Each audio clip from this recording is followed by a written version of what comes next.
Hi guys, I'm back again today with another reaction video, and today we're checking out Jubilee, and this is Do All Muslims Think the Same? So I saw this on my recommendation and I wanted to check it out, but maybe if this get copyrights or if it get blocked, you might see me edit it in a weird way, like maybe put some how do you call it, like I'm gonna change the audio somehow, or I'm gonna put copyrights on the screen just in case it gets blocked. So if ever you see a weird edit, that is the reason. But I'm really intrigued to check this out. I love seeing different perceptions, like different mentalities that come from like a similar sect in life. And yeah, so before we do start, don't forget to subscribe if you haven't already. Click that bell button to get notified whenever I do upload a video. So guys, let's check this out. Hey, good humans, welcome to another episode of Spectrum. I'm a good human. Hello, I'm Ian, and stick around at the end, we're going to talk a little bit with you. Believing men and believing women. Same level. No, disagree. In the court of law, the Quran explicitly states two female witnesses carry the weight of one male, and that's why I sit over there. Oh, this is gonna go in.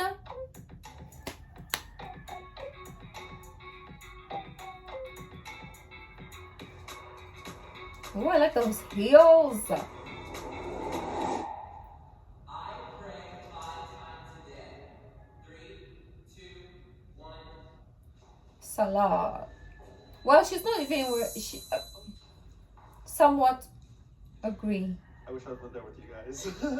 Like, it's honestly, it just gets really hard. Like, it's just 5 times a day. It's like spread throughout the day. We all live like young professional lives, and it gets kind of in the way.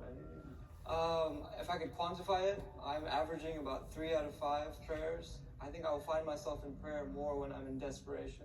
It's not something that's subjective. I know we should be all praying as a requirement.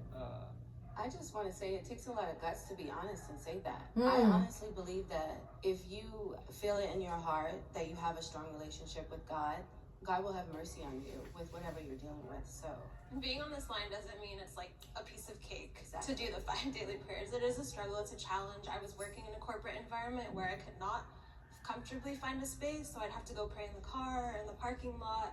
So it is a challenge. Yeah, that is something that I want to ask you guys, especially if you are from countries wherein it's not predominantly Muslim. How is that? Because in like countries such as, like, let's say the Middle East, like, right, or Muslim countries, like, things will be halted for prayers, or at least you have an excuse to go pray because it is an obligation. So for people like in America, how does that work, right? How does that work? Do you really have to, like, it's a lot of things that I'm confused about. In the parking lot. So it is a challenge, but yeah. Islam promotes violence. 3, 2, 1.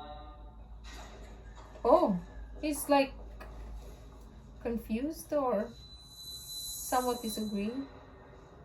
We're not allowed to cut down trees during war. We're not allowed to hurt children and mothers. We're not allowed to hurt our own prisoners. And when people associate terrorism, something so disgusting, with Islam, it hurts me because ISIS targets Muslims more than they target anybody else. And in the age of Google, there's no excuse. Like, if you don't know that Islam means peace, Islam means surrender, being a Muslim is one who submits their will to God, how is that violent? Like, at the end of the day, I feel like media is the one that has that hand and that stronghold causing folks to be that way or think that way. I guess I literally listened to the prompts. Does Islam promote violence? And I'm only speaking not from my personal perspective, but just from trying to understand how discussions about this religion can be used to defame it, to justify terrorism per se. When somebody says, and for the record, kill a non-believer, let's acknowledge that sentence. And if we're going to reach a conclusion and a solution with somebody who does think this way of us and our faith, we need to understand their argument thoroughly. I disagree with what you just said. I really do, because I read the Quran every day as a practice. And not once in 2019 have I yet gotten to a verse about violence. All of them about mercy of God. There is a verse that we did. I even asked you guys in our first few verses. It's like what he said. It says, kill the non-believers. I even said, oh, controversial. I even said that, right? Because we know that people are going to take it out of context. And I feel like Mr. Guy in white with the cast is saying that. Like, he doesn't... Like, he knows that people are going to take it out of context, and he doesn't blame them because they don't know the whole thing, right? And they're going to use that to nitpick the violence of Islam. The violence, okay? This is quote, violence of Islam. And it's true what she's saying, that it's full of mercy, and I haven't gotten far. Okay, I haven't gotten far, so please do not crucify me. I haven't gotten far. But there it does talk a lot about mercy and forgiveness, but there's also parts that talk about the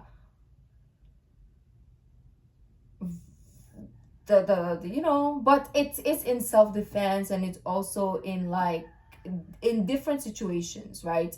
It is in different situations. But like Mr. White Guy said in the shirt, sorry, he is talking about the people taking it out of context. So both of them are right in a sense, but they just need to come to an understanding.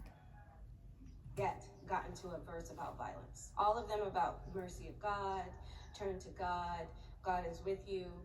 To me, that's an emotional connection. Okay, that is an emotional connection to my creator. Sure. And I'm not going to allow anybody to take that away. I'll take what the sentence, the statement that you did, kill the non-believers. At the time of the Holy Prophet, the Muslims were in danger. They were the minority, right? That's what I'm saying. So, but it doesn't necessarily mean that because we are in danger that whenever there's a non-believer, we kill them. No. What non-believer refers to are like the Meccans, or like the people that were actively going against Muslims and trying to harm us and stuff. And I wanted this healthy discourse. Yes, and because I I dwell upon that other perspective. I didn't grow up proud of those verses because I didn't understand them. Yeah, But and now that I do times, have full understanding, I know that it's important to keep not a one-dimensional perspective, but not even accept the others, but thoroughly understand it. That's a very good oh, the girl, that's one girl who is not wearing. That's why I was saying a while ago in the beginning, I was like, she's not wearing hijab. When it came to the prayers, I was about to like judge her, but who am I to judge anyone? I'm no one, right? So I stopped myself because I know this is going to give us a lot of information, and also I just realized that like there's no reason to judge people, right? Everybody has their own story and reasons. So I just shut my mouth instantly when I realized what I'm about to do.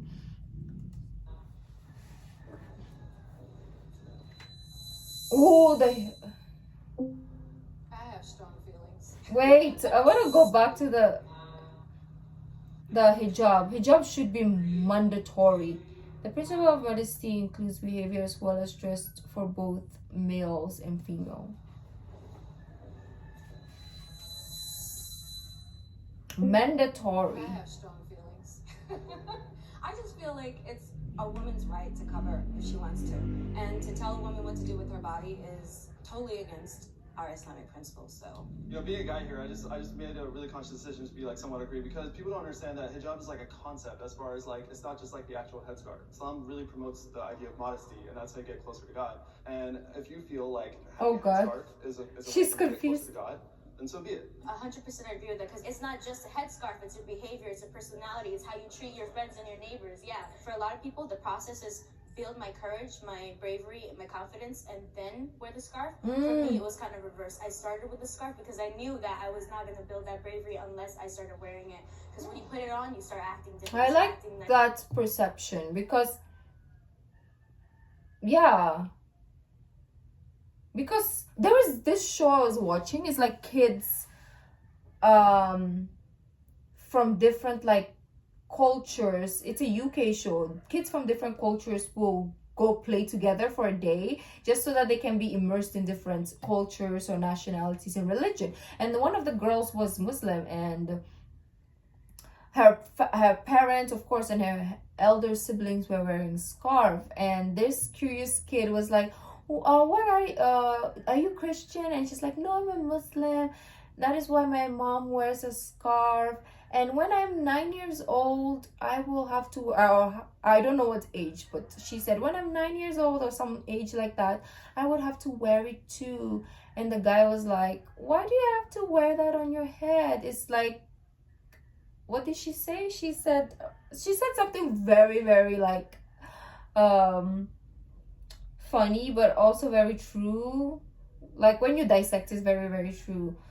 So that's, I wouldn't define my beauty based on my hair or something like that. And I was like, oh my God. She was like, what, 5 years old or 6 years old at that age? Or maybe older. I don't remember. And I was like, wow, that's crazy. Yeah, because obviously hair or like aesthetics is really important for a lot of like teenagers, kids, and young adults, or adults, everyone. Okay, it's very important to a lot of people, not everyone, but to a lot of people. So covering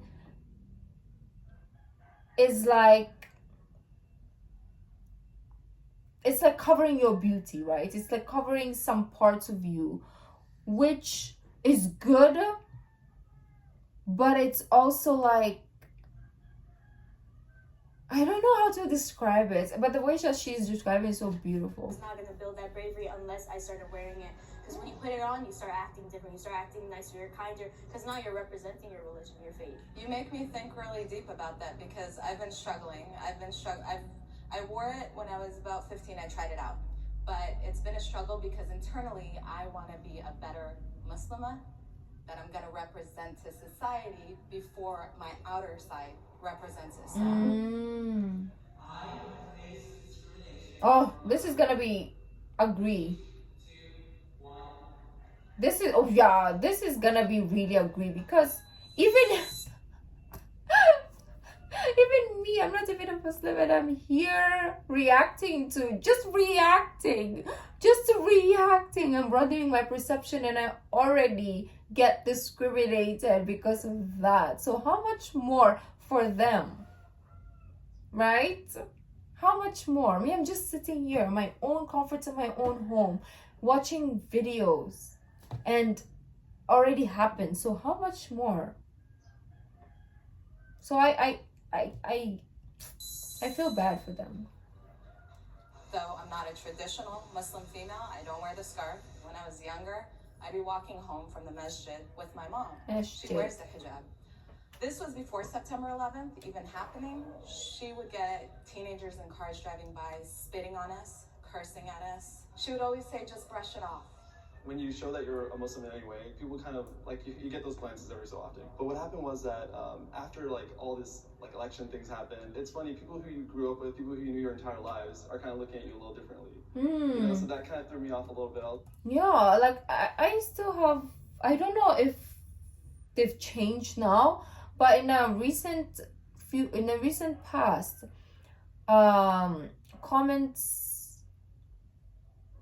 of like, oh, I don't like Muslims, or I don't know why people will choose to be Muslims. And in my head, I'm telling myself, like, does she realize that some of our friends, a lot of our friends actually are?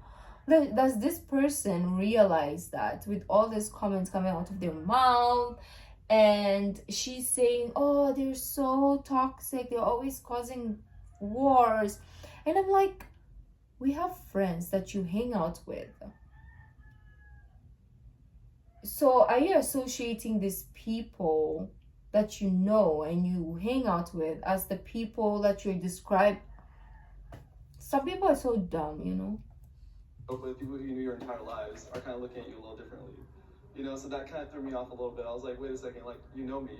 I didn't think this would be an issue. Exactly. I personally have not experienced explicit discrimination. I conveniently can shave my beard and try to compensate almost. And it's sad to admit, but I know it's not my job to create a comfort space for another person. However, I would say that if you do guys confront it explicitly, try to think of it as an opportunity to teach as opposed to reacting with emotion. I think it also depends on what the encounter is. Exactly, because some encounters are not going to be like a teaching moment, because some people are not going to open themselves up for you to teach them, right? Not everybody's open-minded. Maybe an encounter will be physical, like brutal, or like it can cause a person's life. So it depends on the encounter. Like I had a beer bottle thrown at me after 9/11. I'm not gonna go confront that person and be like, hey, let's build bridges. Exactly. Like, it's not, no. Maybe the person is violent. Who's got a little bit of an attitude or, you know, misconception. I'll work on that. Yeah, true. Women are equal to men. I mean, it should be.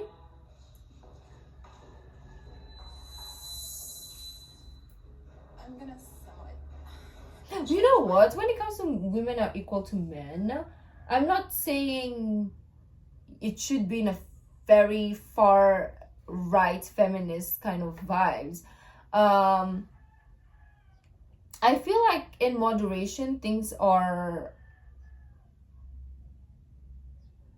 okay. Like when it comes to, like, okay, you should be paid the same wage for the same job, then that's where I am agreeing. But when it comes to like, oh, we are equal, like we are strong or something like that, it's clearly different. Like it's obvious that we are not as strong as men, we are not as built as men, right? So in that regards I can see it, but in other regards I feel like the treatment should be different. I mean, should be equal if they're in the same situation, right? I hope I make sense, because I don't want to say something and it doesn't come across, and then you people will start like looking at me like cussing at me. Because I don't know how to explain myself doesn't mean that you should start hating. I had to think about it. So the reason I still don't agree and not strongly agree is that my understanding of human beings is that that women and men in general have different roles. You know, men cannot bear children, women do. In Islam, there's no discriminatory thing. There's nothing that a man can do that a woman cannot. Yeah. And I don't have to prove otherwise except to cite in the Quran when Allah addresses us believing men and believing women. Same level. No, disagree. I read the Quran. verbatim. So you can't tell me. This in the court of law. Miss Purple though, Miss Purple is like, I have the facts, but all her facts are like one-sided. It's not, how do you call that? Like, I'm nobody to say this because I have no idea. Like, I didn't read the entirety of the Quran, so maybe she knows what she's talking. I mean, she does know what she's talking about, but there's also like the buts and ifs, which she clearly doesn't touch on.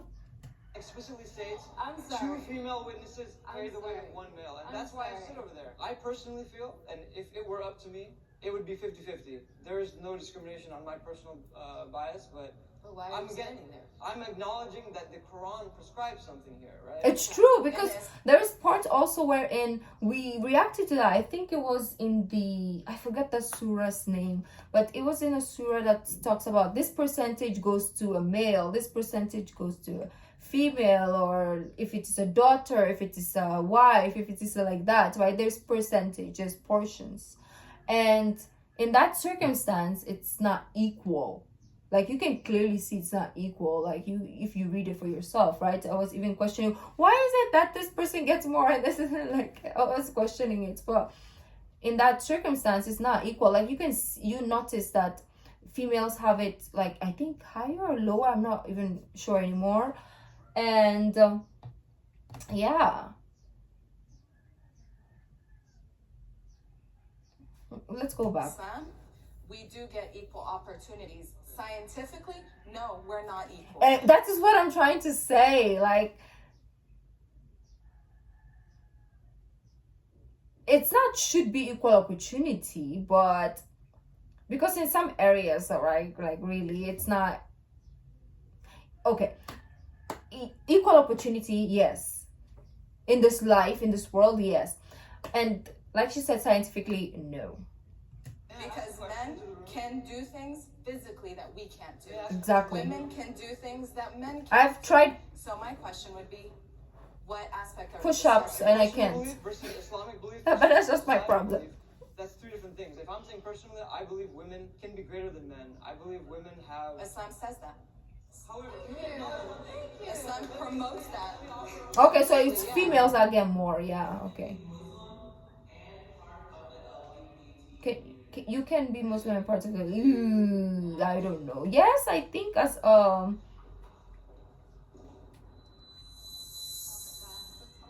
It's such a broad question that I'm gonna stand here just to be on the safe side. Yeah, it's kind of we reacted to this the same day. Zakir Naik, homosexuality, his explanation. So we're gonna see how people them. I pray with one hand and commit sin with the other. So I'm not in a position to be able to tell somebody that they're excluded from a whole faith if perhaps their faith in God is stronger than mine. Okay, so you can be anything and be a Muslim, but I guess the reason I'm standing here is because Islam is a lot about the progression of the human race and about what is natural and what is not. Islam doesn't necessarily support like the lifestyle of the LGBT community. However, they do support them as human beings, and that is something like it's something that I've struggled with because they have my 100% love and support. I take a bullet for anybody. I don't care what their sexual orientation is. My best friend, he's gay, and we've had these conversations before, and he's told me that, you know what, Husna, I love you for you. I love you for everything that we've been through together. I don't care what it is that you stand for, and that's, it's really comforting to know that you don't have to support a lifestyle to support a human being, to love a human being, and to love people unconditionally. I love what you said. Yeah, and that's why I'm here, because the prompt was, can you be LGBTQ and Muslim? And yes, you can be anything and Muslim. If we're gonna get into the logistics of lifestyle practices and the core of scripture, yes, there are different lifestyles or things that are asked for in scripture, but there's nothing that says they are not welcome in the faith. They are not welcome in our houses of worship. They cannot pray. They cannot stand beside us. They don't fast. They are people. It's very hard, I would say, to be a Muslim and, part of the community. I agree with you. Beautiful statement. I am American. 3, 2, 1. Oh, look at her. I swear I'm not trying to make this controversial, but I somewhat disagree because I'm first Afghan.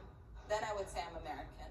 So I do identify as Syrian first. And so what is America? So for me, that identity, because I grew up not feeling like a minority. And I was always proud American. I didn't talk about my Syrian heritage. I wasn't familiar with it. And then the last decade, it was like, whoa, I kind of whitewashed my history to be the proud American, to fit in. And everyone was like, if you took off your scarf, you'd be just another white girl. It's just, there's a battle. Like, I'm a proud American, but it's like, what does American mean right now? Yes. With everything that's happening. As a Muslim who just happens to be black in America, I've never not known this to be my country. Because that's what this country was founded on. That's being able to be who you are, having the freedom to be that and not feel persecuted. And so, yeah, that's how I live my life. And I'm not going to let anybody force me or talk me into thinking differently. So I'm going to have coffee and continue this conversation. Ooh, that would be nice. I love how you always bring up another side to it. It's great. It's great. So I have a question for you. You've directed every single episode of Spectrum.